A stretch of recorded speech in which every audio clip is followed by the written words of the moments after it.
runners from around the world ran in the JFK Marathon today, but we talked to a runner from Maryland whose trek meant a lot more than crossing the finish line. We have his remarkable story coming up. Covering 16 counties in 4 states, this is WHAG News. One Maryland man is doing what his doctors thought was impossible. After a tragic accident that left him on life support for several months, Brian Boyle ran in today's JFK 50-mile run.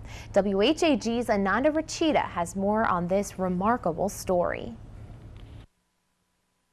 Some of these runners may be running for different reasons, but for one man, it's to show others that anything is possible. Brian Boyle almost died in a car accident and was left on life support for over 2 months. He was told it would be a miracle for him to walk again.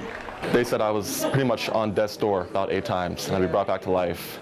But now he is more alive than ever. He's competed in a few marathons and is participating in the 48th annual John F. Kennedy 50-mile run. The JFK 50-mile race is the oldest ultramarathon in the country, and as you can see, runners have to go through a lot before they even go through the finish line. Because of the terrain and also the endurance needed to run the course, some don't even make it to the finish line. But for Brian's parents, no matter what will happen in the end, they'll always be proud of their son.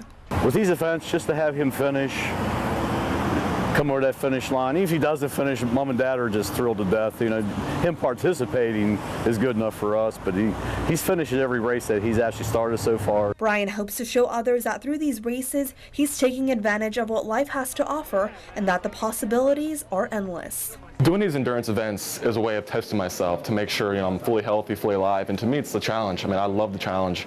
Rather than focusing on the past, Brian is now focusing on the finish line and looking into what the future has in store for him. In Boonesboro, Ananda Rachita, WHAG News.